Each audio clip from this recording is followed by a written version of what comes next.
Good evening from Washington. I'm Larry O'Connor, and DC was rocked late yesterday afternoon with the news that there could be a document being withheld by the FBI or the DOJ that implicates then Vice President Joe Biden in a international bribery scheme. Let's get to what we know and what we don't know, and a whole lot else going on in Congress with a congressman, Representative Pat Fallon, 4th Congressional District of Texas. You're on the Oversight Committee with Chairman Comer, are you not, Congressman? Yes, Larry, I am. So, like I said, there's a lot we know, a lot we don't know. I think one of the most important things about this request from your chairman yesterday to the DOJ is the fact that this is an unclassified document. So the FBI can't play the game they've been claiming, which is, oh, we'd love to turn this over to you, Congress. You have every right to it with oversight, but it's classified, so we're going to hold on to it. They can't do that. So what do you expect they're going to do? Well, they better release it by law when it gets subpoenaed. So it's a form. It's an FD 1023, which is what the FBI uses when they interview a source. And according to this source, by the way, a highly credible protected whistleblower. The person is claiming that Joe Biden, when he was vice president, concocted a scheme with a foreign national to basically peddle influence and access for financial compensation.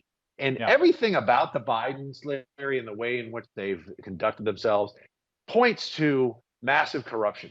There's never been a smoking gun. I mean, logically, you could prove a very strong circumstantial case that clearly they're crooked as all get out. But this would be a direct link to Joe Biden. And if true, again, if true, it would absolutely be impeachable, and he should be convicted.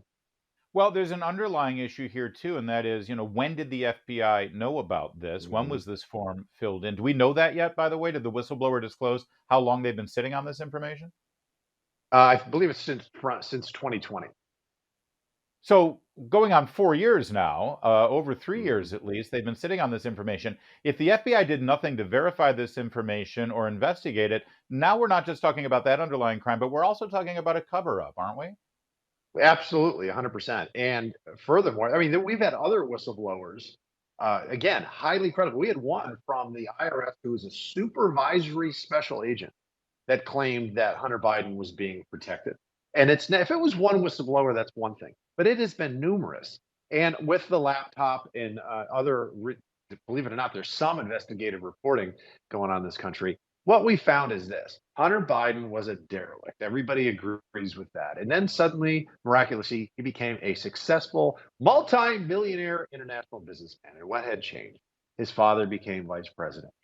But what service or good did the Bidens provide? Not only Hunter Biden, but the Biden family as a whole. Nobody can ascertain what that is. We do know that they pocketed millions of dollars from foreign nationals. We do know that there's 250 suspicious activity reports generated by their activity, which is what a financial institution is compelled by law to fill out when they suspect money laundering or fraud or sexual trafficking, etc.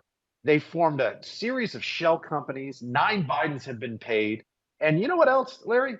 Hmm. I've been a business guy for decades. I don't pocket my seed money. Seed money is for the business. It's in fact the lifeblood of a new embryonic business to succeed. So Hunter Biden was pocketing the shell money, Yeah. or the seed money. Why? Because clearly it looks like he was simply selling influence. Yeah, Congressman found one other thing. It says an undisclosed country that would have been involved in this potential bribery scheme with then Vice President Biden. Do we know? Is this an Asian country? Is this a European country, or is that not known yet? Well, all of this will come out, Larry, in the very near future, the exact details. So I don't want to get out in front of my chairman.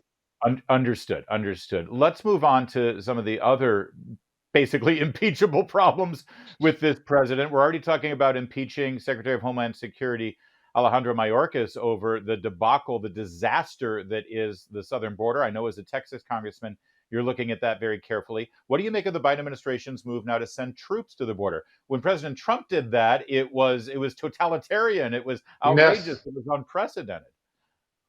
Well, whatever President Trump does is always going to be wrong in the eyes of the hard left media. And then whatever Biden does is it's necessary. It wouldn't be necessary if he simply followed the policies of his predecessor.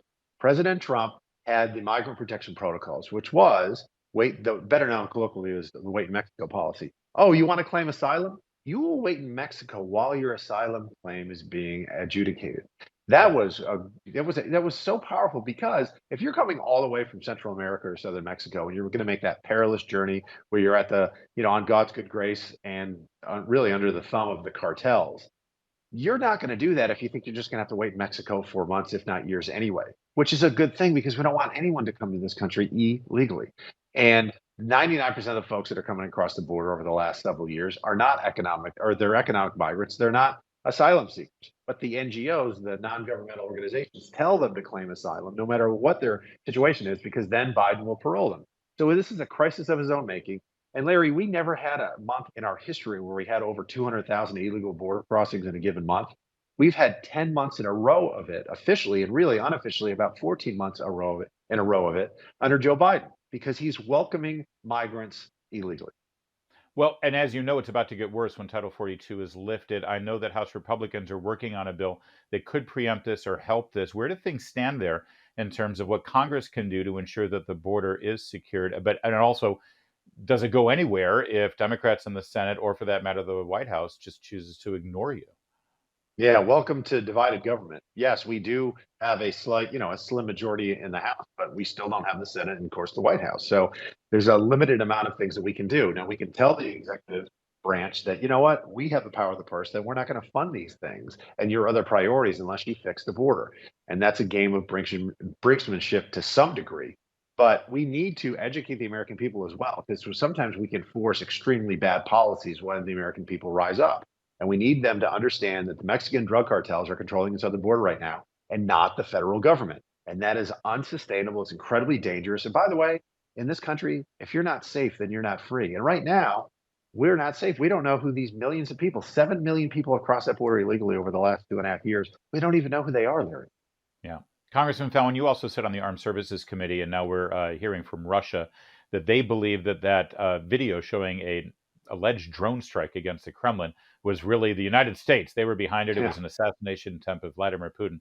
Uh, is it possible that an enemy drone could make it through Moscow's air defenses in such a ridiculous way like this, or do you think this whole thing is staged? Well, what have we learned, Larry, in the last 100 years? That you can't believe everything that comes out of the Kremlin. So wow, there's a revelation.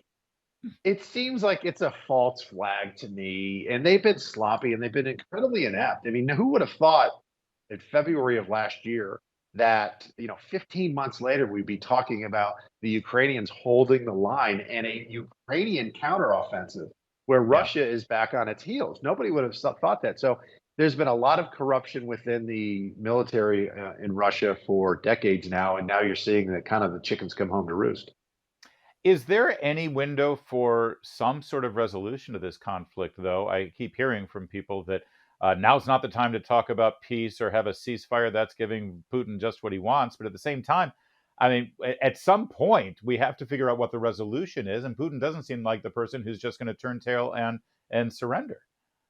Yeah, with any authoritarian regime, Putin's number one concern is to simply stay in power. And in order to do that, it's easier for him to keep the oligarchs in the military at bay if he's wildly popular in Russia. Putin's got to go. And that's the only way this ends. And we'll leave it there. Congressman Fallon, always great to talk with you. More to come on O'Connor tonight.